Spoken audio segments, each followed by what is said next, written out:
Ain't nobody out here claiming perfection. You know, I'm saying, and all I'm really saying is if we want to see something better, we got to try to be something better.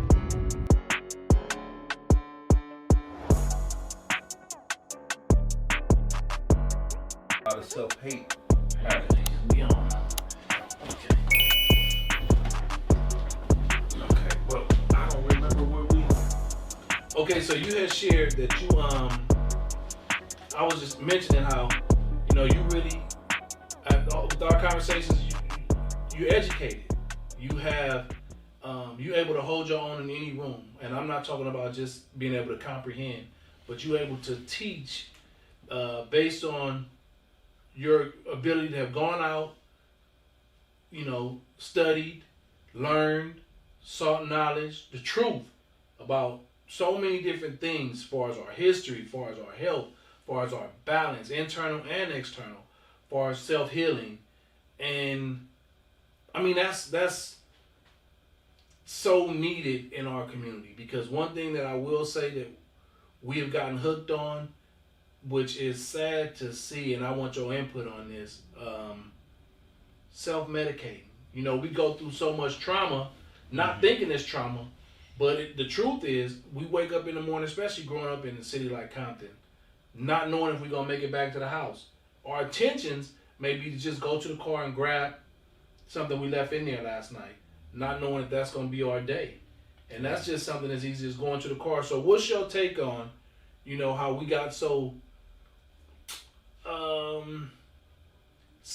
caught up in, you know, smoking and drinking, and, you know, just how our health practices are so poor versus what you've learned, and how what you've learned is so valid, so important, so needed.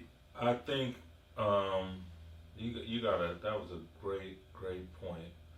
Why our health habits are so poor, and, you know, the self-medicating that a lot of us do in underserved communities such as, you know, Compton, LA, Watts. Habits, and also just looking for ways to escape reality. I mean, we're constantly looking for things outside of ourselves to feel better about your situation, to feel better about you. Like I said, like I stated, self-hate. A lot of us have self-hate, self-esteem issues and things like that. So to medicate, to anything to escape, and that goes as far as with watching TV or being on your Instagram. You're looking to escape your own life. We have to stop being spectators and be the players in the game of your life. Get back in the game. You have to really take an act of faith and create your life, like map out your life. You have to kill your master, and your master is anything that has power or control over you. Just like how master had control over us when we, you know, our ancestors were on them slave plantations, and we were our ancestors were forced to get out there and pick cotton, whatever, from sun up to sundown for free. Like, you're your own master. You have to kill your master if it's stopping you from being productive, from using drugs, smoking weed all day, drinking all day, just not putting anything healthy in your mind. If something is not bettering you and it's taken away from your essence, we need to stop it. But what is the first step to that? Because what you're saying is true. But I'm gonna tell you, look, I'm 44. I'm 5'10" on a good day. I'm 5'10", but I'm about 200 and maybe 25 pounds. But I do got a gut, and I do struggle with eating certain things. And growing up, like, I like to eat what I like to eat. Mm-hmm. And growing up, it was, at least for me, those that I kind of looked up to, the advice just wasn't the best advice. And what I mean by that, I probably was 11 or 12 years old, barely probably getting some hair on my nuts. And I was in middle school when it first started having them kind of conversations, like, you ain't fucking yet? Mm-hmm. And those kind of things, now that I'm 44 years old, I've realized, first off, it started with some pressure and poor guidance. But then it turned into, it can turn into an addiction. You know what I'm saying? A hypersexualized personality. And that's a disorder. For real. It is. And I'm talking about from personal experience. And then you get individuals that started drinking young, and you can watch how their life have, and that was peer pressure. I don't give a fuck who you are. If a person say they like the taste of alcohol, I think that's something they're not being completely honest. Because I think that all alcohol, and I have a very healthy tongue. Like I can taste and smell good things. My palate is good. How could you like the taste of alcohol, bro? All that shit. Now I have drink. I drink sometimes. But I have to chase everything. You feel me? I can't. My drink, if I had one, would be a screwdriver. That's Grey Goose with some orange juice, or Grey Goose with some orange juice, Grey Goose with some. But back to what I was saying, those patterns started young, and it started by seeing people my age or a little bit older saying, "Hey man, you want to drink? Or you want to hit this weed? You want to smoke some weed? Yeah." And before you know it, because I don't think none of us understand what an addiction is young, but those patterns definitely, for me, turned into a habit. Unhealthy habit. When it comes to that, how do a person like you help us to transition from that kind of behavior? It's mental. The first thing would have to be mental. Asking yourself, what is this doing to me? And what are the long-term effects that this is going to have on me? Like when I'm going to use myself for example. Like sometimes certain vitamins that I take, my regimen, I don't want to do it all the time, but I know that if I do this, it's going to better me in the long run. I'm going to feel better after I do the workout. And that's probably hard for some people who never worked out. I mean, it becomes like any addiction, putting those, eating fast food or greasy food, the fat tastes better than, so to speak, when you cook with fat. Yes, it does. It makes I enjoy fried chicken. It makes I enjoy it. Food tastes better. But those again, your endocrine system, the taste buds, you have acquired a taste, and you want that feeling again. You want that feeling that taste gives you. So it's more mental than anything to okay, how is this helping me? If I keep eating this, I know I'm going to develop probably hypertension, maybe some heart disease. Am I going to be able to be here for my kids, my grandkids? Or how is it going to make for me, looking at my temple, my body, I like aesthetics. I like aesthetics. And I think most humans like aesthetics. Am I going to like what this is doing, how it looks to me, what I'm doing to my body? I'm literally eating myself to death, and how hard that is to get off if I continue to do that. So there's no one easy answer to it. It's really an act of faith to put things in place that's going to transform you into the best you going to be. And you have to do it one day at a time. Yeah. I mean, it's a domino effect. I'm not going to say everyone's going to get out there in the extreme and run 3 miles a day like me. That you're not going to do it. I mean, it's just people that's not going to do that. How about just getting up and walking a quarter of a mile, or 5 times around your block, or I'm gonna include some vegetables. I'm gonna eat me some fruit every day. I'm gonna stop. I'm only gonna eat fried food once or twice a week. I mean, that's how you start, and then it becomes a habit. Once you start one thing, it's easier to incorporate more healthy habits into your life. But it's mental. How is this helping me? How is it gonna? What if I keep doing this? what am I gonna look like inside and outside? Like, it's destroying you. Like, we have been, slave food. I call it slave food. I mean, I don't eat slave. I try to stay away from slave food. For those that don't know, not to cut you off, but when he says slave food, to those of us, he's talking about comfort food. Go ahead. Comfort food. And there's nothing wrong with it. I was raised on it. My mother, my family, they still eat that way, but they did, once I came home and I didn't eat any beef or pork anymore, they did kind of change it, more turkey, more chicken, and fish. But they cut back on cooking with a lot of the salt pork and things like that. But you don't have to put all that stuff in your food for it to taste good if you season it right. But I mean, it's a slowly transition, because you got to think, way back in slavery, this is what the scraps we were given to cook, off of master's table, and we turned it into a delicacy, and made it, taste good. And we continue to keep those habits. But just because you were taught a certain way, don't mean it's right. And I raised my daughter, she was vegetarian until she was about 3 years old, and she still doesn't eat beef or pork. We just don't have that in our household. So my response to that, first off, I think that it takes a big person to be able to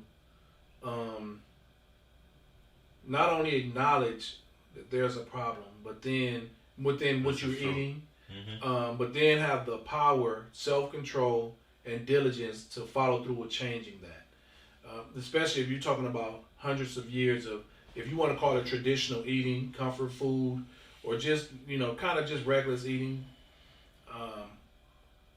However, it's a challenge for most people. It's a challenge for me. It's a challenge for me. It is, and the quickest way to get an accountability partner, and once you have made up in your mind, once you have told yourself, I want to make healthy change, then you get an accountability partner, and he walks you, or she walks you through it, and holds you accountable. So is this kind of like a sponsor? If you were NA, would you call it something like that? Same thing, exact same thing. Man, I need a fix. Man, listen, let's talk.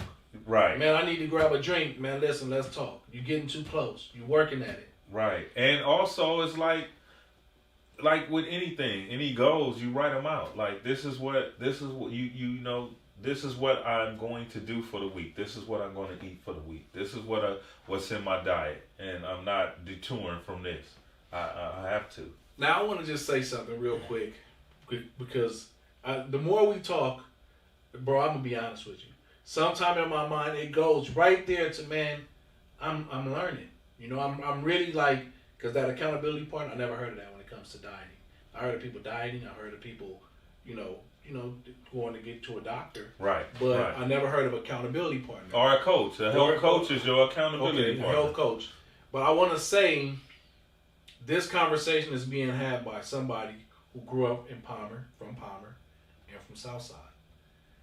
It's so easy for us to put that shit to the side and understand that we have way more in common than we do that are differences. We have way more.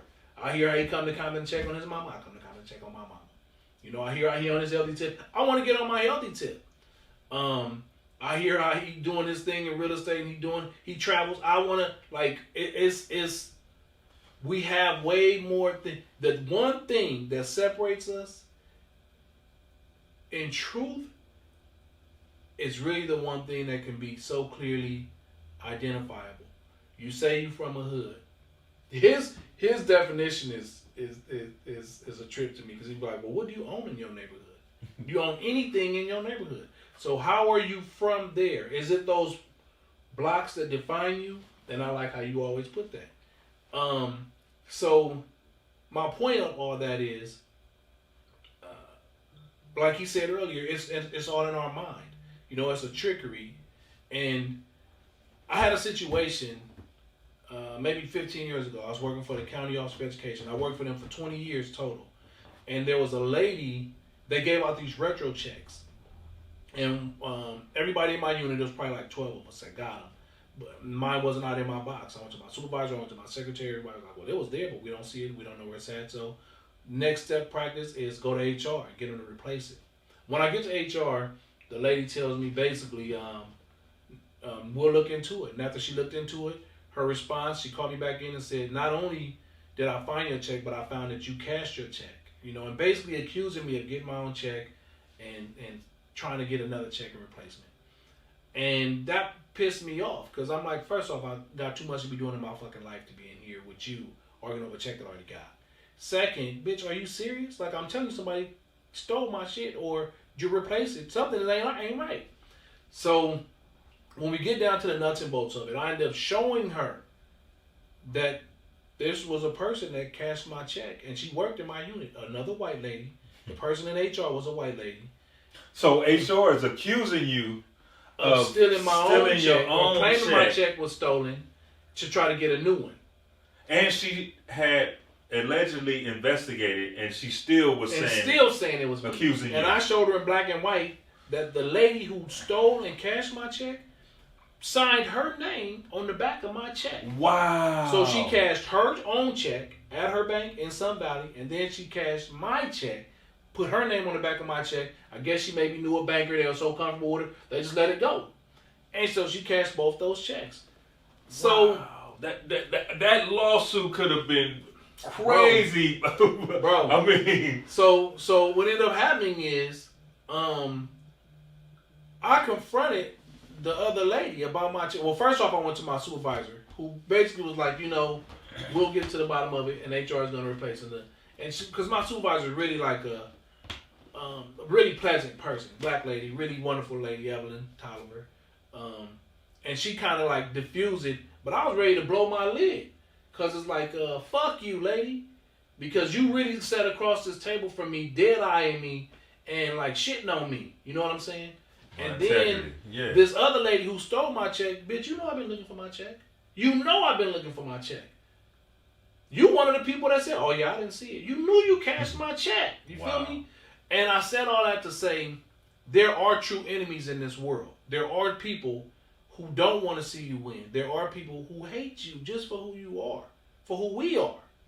He ain't one of them. You feel me? I'm not one of them. We are not each other's enemy.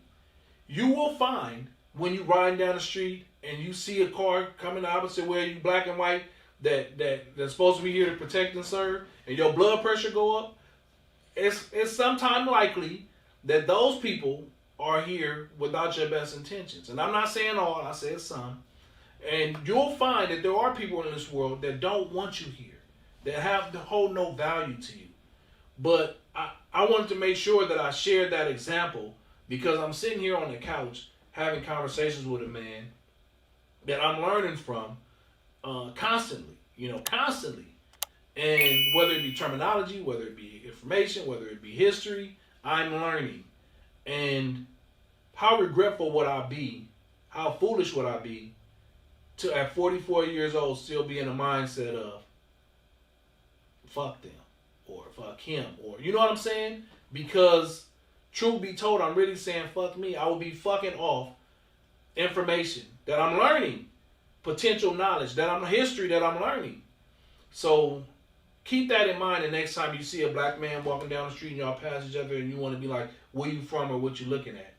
You might be looking at somebody that can help or teach or help put you in a better position. Put you definitely in a better position. I mean, Casper, the feeling is mutual. I mean, I'm always constant. This is a entrepreneur, businessman, great real estate developer, investor, and I'm always learning from him. I mean, and just the connections that I have made just from friending him, from being in the same room with him, connections. So whoever you come in contact with, just because they may not be from your section and they're black, they're from a neighborhood, don't mean that they're your enemy or they wish you harm. Look at the commonalities that me and him we share. And you have the same commonalities that a lot of cats from Compton, different sections share. Y'all have the same commonalities. You put on your shoes like him, your underwear, you shit like him, and you eat most of the same food that he eats. You know, and your kids go to, We on the streets doing this. If we was in like that place, you don't even have a choice. You forced. And why is that? Why do you think that is, Dahaba? Why do you think that we can't get along in there, but in there, we gotta be thick as thieves. We brothers. Part of it is because we're so small. Our city is so small in there. You know, it's thousands of people. You know, LA is big. You know, so Compton and Watts, we stick together, and we get along. Whether you're a Damu, Blood, a Crip. Whatever it is, we get along, and then on a bigger note than that, black people, we get along. Period. When you are incarcerated, because we're outnumbered by the other races, the Latino population. So it's mandatory that we stick together. So why wouldn't we do the same thing when you're out in the free world? And it's so much more that you can build. And share. Like my thing is look for a dark hand to share your money with. Don't let the dollar go out of your community. Like look for black business, empower black business. You know, I have kids, you have kids, he has children. So when you share that your wealth that you work for, you're helping to empower our families. I mean, this is our community. We have to empower one another. So, you know, if we can get along in there, we can sure get along on the street, because it's all an illusion. We were taught, we were misguided. That's basically what it was. We were misguided, and now, you know, I'm sharing with you. He's sharing with you so that you know that you don't have to be misguided. You can have a conversation with another brother or whoever case it may be.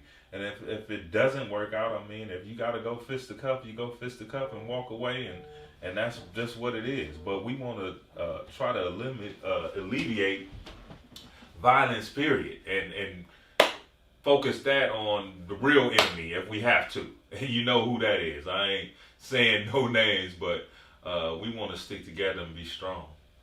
And keep in mind, you know, a fist is much stronger than a finger, you know. So together, there is significantly more power united than one you are finger. divided.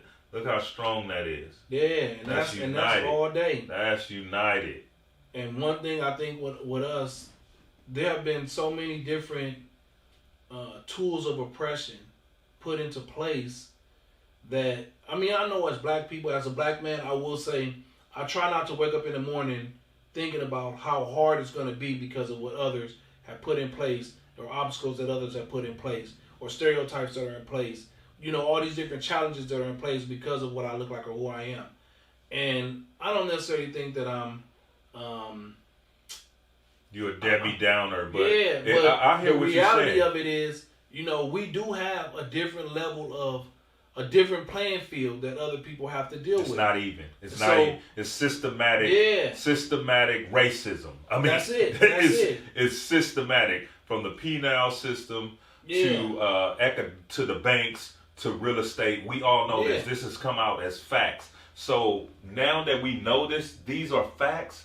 We are at a stage that is vital in life right now. We aware of this. We see it on the internet. We see it. You know it. Educate your kids. Know it. Live in it. Walk in it. Be better. If you know, you can do better. You can maneuver around, or you can go straight to it and get to the point and not behave in a way that's going to make you a target or allow you to disqualify yourself from certain things. And this is not a radical conversation. This is just common sense. And then getting our young people to see, you know, first and foremost, I believe that a good example can sometimes be a life-changing situation because it can Wow. give you at least a kind of like a roadmap of your potential or what you can do. For example, so you sitting across from a so-called enemy, having a conversation, learning, experiencing, developing, projecting good energy. That's everything. That is what life is.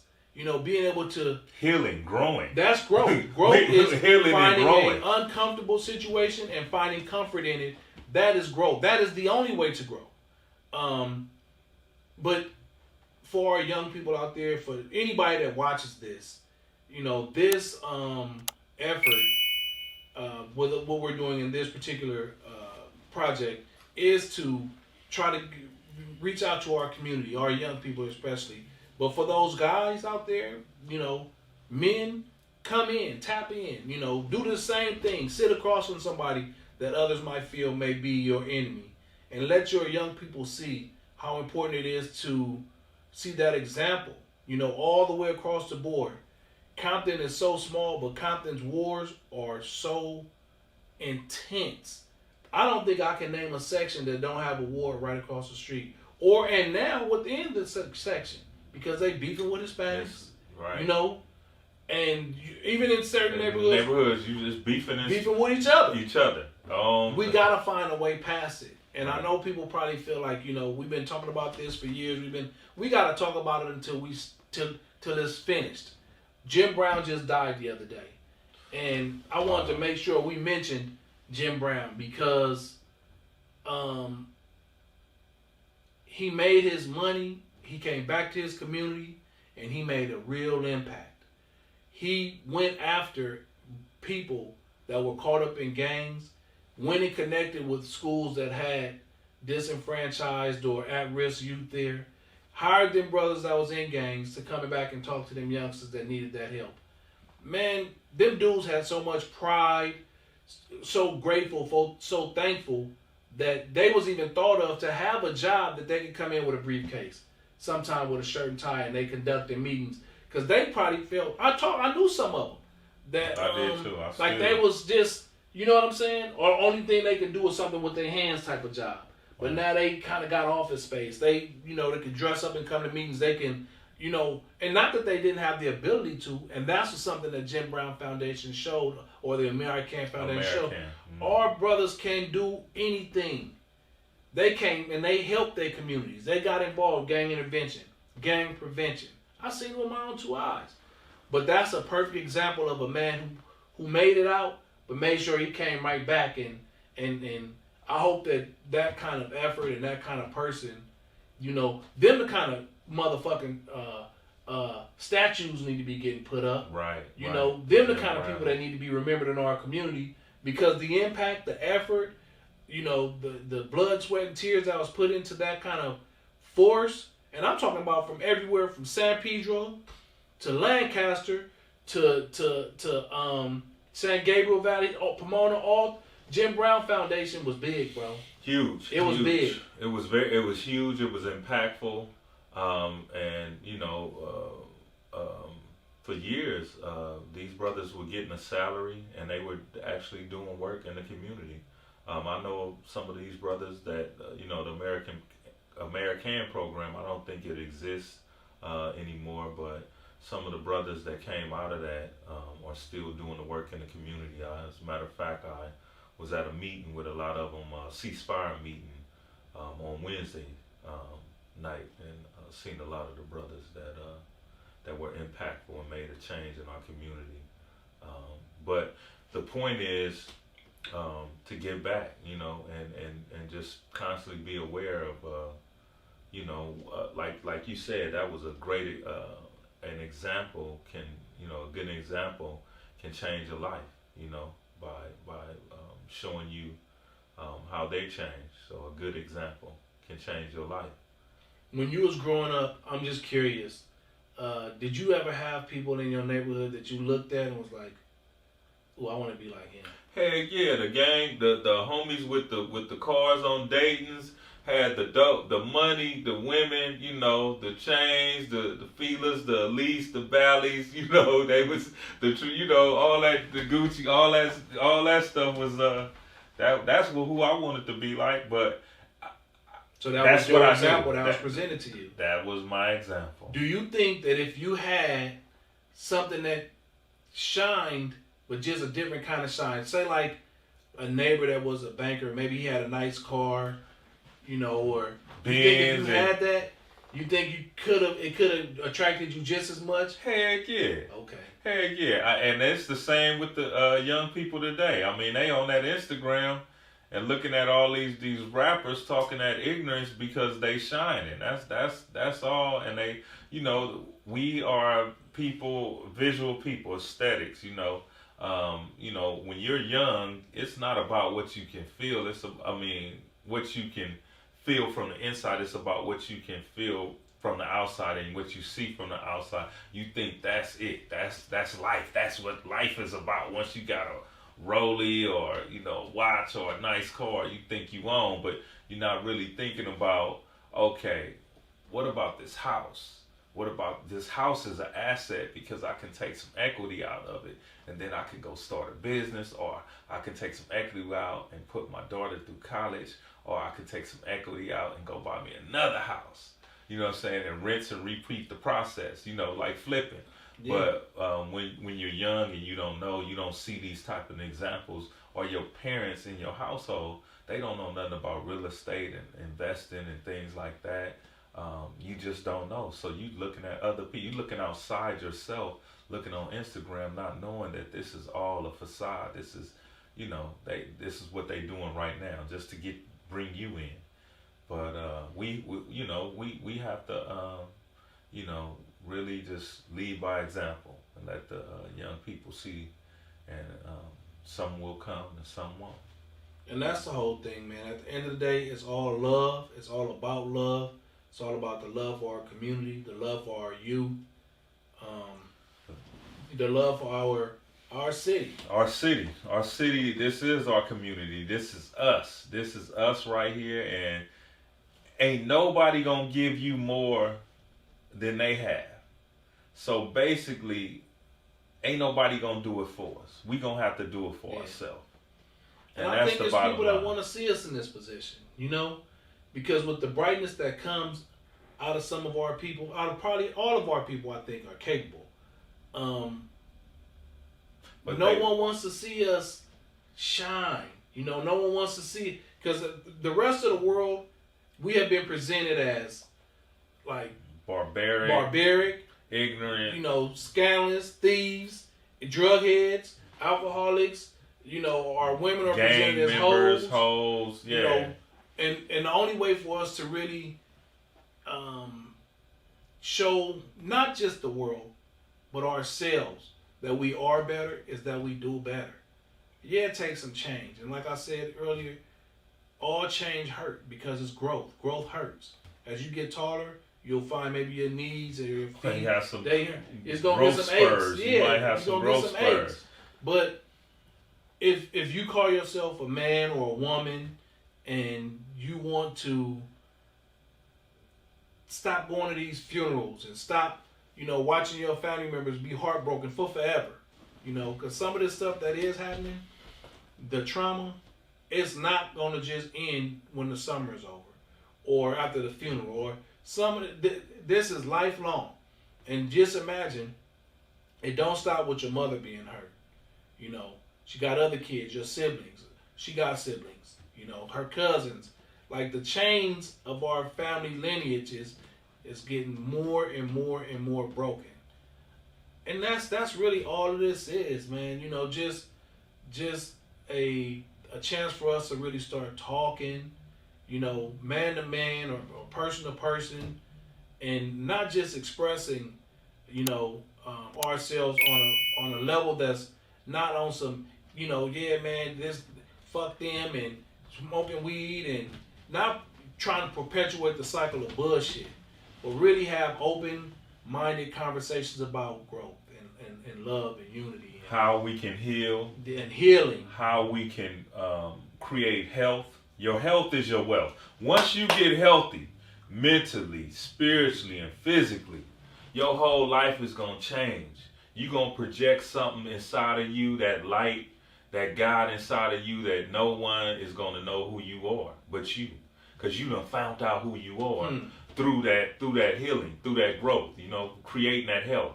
And, that's what I want to do. I want to help, help shine some light on how to create health.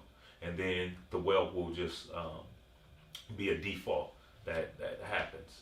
And if you are doing the same things that you did when you were 13 years old, 16 years old, and you 26 now, you 36 right now, you're still a boy, you're not a man, you haven't grown at all.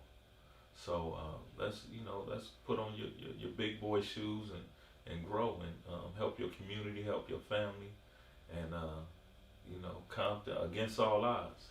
Now, how do people tap in with you, Habu? You can reach me at 323-207-5462. Email balance, BALANCE, the number 4, wellness at Gmail. Instagram, balance _ the number 4 _ wellness. Oh, well, there it is, man. We're going to keep it pushing. And thanks for tapping in, everybody. Don't just be good, be great. And remember, your health is your wealth, an act of faith. Let's keep the peace, let's keep the love, the light, and growth. There it is. Thank you, man. Thank Appreciate you. it.